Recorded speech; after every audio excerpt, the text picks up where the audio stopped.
शिक्षक मित्र हो नमस्कार. निपुण महाराष्ट्रांतर्गत इयत्ता दुसरीमधील मराठी विषयाच्या लेखन कौशल्य विकसन कृती कार्यक्रमातील स्तर क्रमांक 13 करिता विविध कृती आपण पाहणार आहोत. 2 ते 3 सोपे शब्द, सोपी जोडाक्षरे यांनी युक्त, विरामचिन्हांसह 3 ते 4 वाक्य ऐकून योग्य गतीने लिहिणे हे यामधून अपेक्षित आहे. याआधी स्तर क्रमांक 11 नुसार आपला विद्यार्थी जोडाक्षरयुक्त 1 ते 2 वाक्य विरामचिन्हांसह योग्य गतीने लिहिण्यास सक्षम बनला आहे. तसेच स्तर क्रमांक 12 प्रमाणे 2 ते 3 सोप्या शब्दांची 2 ते 3 सोपी वाक्य ऐकून तो योग्य गतीनं लिहू शकतोय.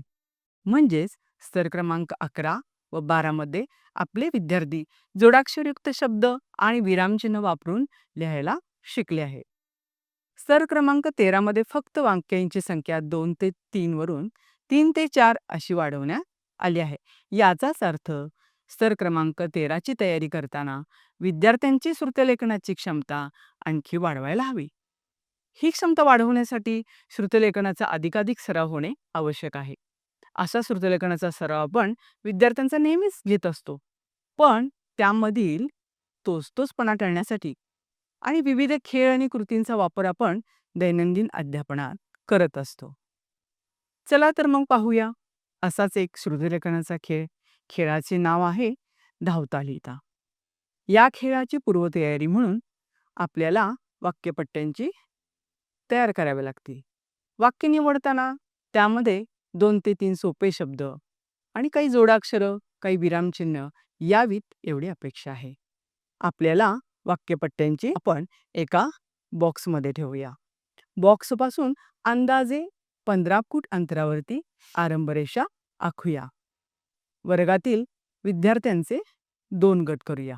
विद्यार्थ्यांचे 2 गट केल्यानंतर विद्यार्थी आपापल्या गटामध्ये बसून घेतील. वेगळी वेगळी ओळ करतील आणि बसत असताना त्यांच्याकडे वही, पेन हे साहित्य त्यांच्यासोबत असणार आहे. आरंभरेषेच्या मागं बसतील आणि विद्यार्थ्यांना आपण खेळाचे सर्व नियम समजलेत का याची खात्री करून घेऊया. आता पहिला विद्यार्थी धावण्यासाठी सज्ज राहील. शिट्टी वाजताच तो धावत जाऊन बॉक्समधील एक वाक्यपट्टी घेऊन शिक्षकांकडे देईल. आता आपण विद्यार्थ्यांनी दिलेली ती वाक्यपट्टी सुयोग्य विरामचिन्हांचे शिक्षक वाचतील आणि गटातील सर्व विद्यार्थी ते ऐकून लिहितील. दुसऱ्या क्रमांकाचा विद्यार्थी लेखन पूर्ण झाल्यानंतर तो धावत जाऊन नवीन वाक्यपट्टी घेऊन येईल आणि आपल्याकडे देईल. वाक्यपट्टीवरील वाक्याचे सुयोग्य वाचन करून पुन्हा दोन्ही गटातील विद्यार्थी ते वाक्य ऐकून लिहितील. अशा प्रकारे तिसऱ्या क्रमांकाचे विद्यार्थ्याचे वाक्य लिहून झाल्यानंतर या आधीच्या 2 विद्यार्थ्यांनी केलेल्या कृतींची तो पुनरावृत्ती करेल. याप्रमाणे या पहिल्या गटातील सर्व विद्यार्थ्यांना संधी मिळाल्यानंतर या गटाचे घेतलेले वेळेची नोंद आपण घेऊया. आता दुसऱ्या गटाला संधी देऊया. दुसऱ्या गट देखील पहिल्या गटाप्रमाणे सर्व कृती करेल. त्याची नोंद वेळीच आपण घेऊया. धावणे आणि लिहिणे या कृती पूर्ण झाल्या आहेत. आता वेळ आली आहे मूल्यांकनाची. मूल्यांकनासाठी विद्यार्थ्यांना आपल्या वह्यांची अदलाबदल विरोधी गटातील विद्यार्थ्यांच्या सोबत करण्यास सांगूया.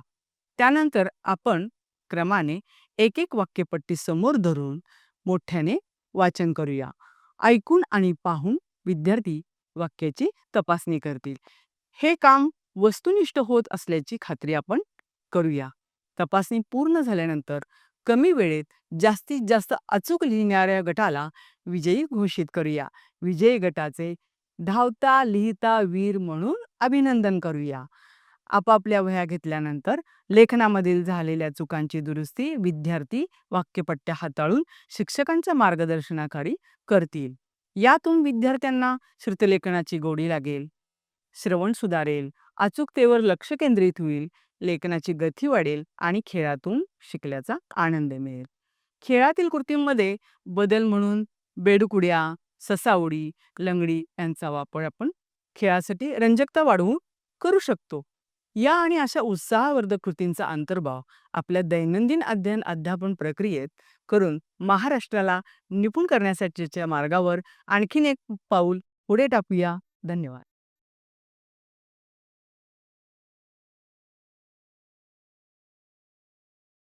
गुरुजन बंधू भगिनींना माझा सप्रेम नमस्कार. शिक्षक मित्र हो, आज आपण निपुण महाराष्ट्र अभियानांतर्गत इयत्ता दुसरी लेखन स्तर क्रमांक 13 2 ते 3 सोपे शब्द व सोपी जोडाक्षरे यांनी युक्त विरामचिन्हांसह 3 ते 4 वाक्य ऐकून योग्य गतीने लिहितो. या स्तरामध्ये विद्यार्थी निपुण होण्यासाठी मी आपणास 10 दिवसांचा कृती कार्यक्रम देत आहे. हा कार्यक्रम मी आपणास 2 भागामध्ये देणार आहे. भाग क्रमांक 1 व भाग क्रमांक 2. हा कृती कार्यक्रम आपण खेळांद्वारे घेणार आहोत. या कार्यक्रमाचे नाव आहे हसत खेळत शिकूया लेखन भाग क्रमांक 1 व हसत खेळत शिकूया लेखन भाग क्रमांक 2. हे दोन्ही भाग आपण सलग 10 दिवस राबवून आपण विद्यार्थ्यांना या स्तरावर निपुण बनवण्याचा प्रयत्न करणार आहोत. तर आता आपण पाहूया भाग क्रमांक 1.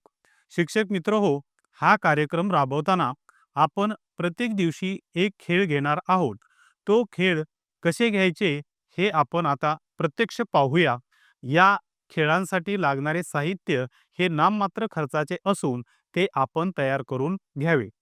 दिवस 1. खेळाचे नाव शब्द धावपळ. हा खेळ घेताना आपण मुलांना काही शब्द सांगायचे आणि मुलांनी ते शब्द पटकन लिहायचे असा हा खेळ आहे. उदाहरणासाठी काही शब्द या ठिकाणी मी आपल्याला दाखवणार आहे.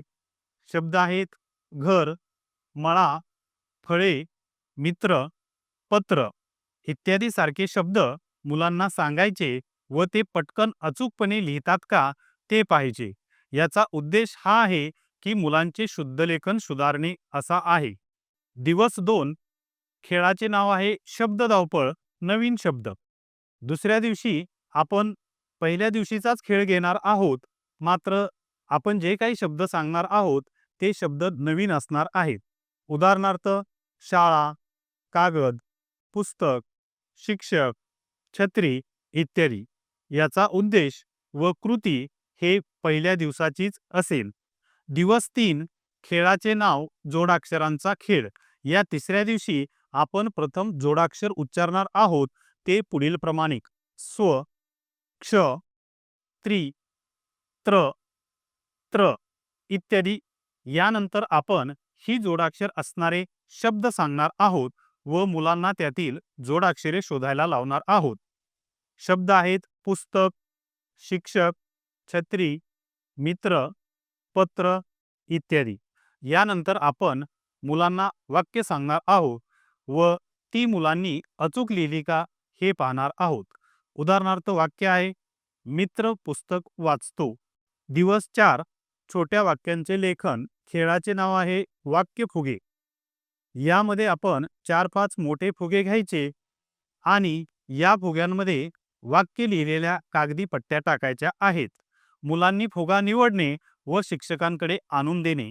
शिक्षकांनी त्या फुग्यामधील कागदी पट्टी बाहेर काढणे. ते वाक्य वाचून विद्यार्थ्यांनी वहीमध्ये लिहायला लावणे. उदाहरणार्थ वाक्य आहे मी शाळेत जातो, आई फळे आणते, घर सुंदर आहे इत्यादी. यानंतर आपण दिवस 5 पाहणार आहोत गती चाचणी. खेळाचे नाव आहे वेळ मोजणे. या खेळामध्ये आपण 1 ते 2 मिनिटांचा वेळ मुलांना द्यायचा आहे आणि त्या वेळेमध्ये आपण मुलांना काही वाक्य पटकन सांगायचे आहे. यामध्ये मुलांना किती पटकन व बरोबर वाक्य लिहिता येतात हे तपासायचे आहे व याचा सराव घ्यायचा आहे. उदाहरणार्थ वाक्य मित्र पुस्तक वाचतो, शिक्षक गोष्ट सांगतात. धन्यवाद. यानंतरचे 5 दिवस व त्यांचे खेळ आपण भाग क्रमांक 2 मध्ये पाहणार आहोत.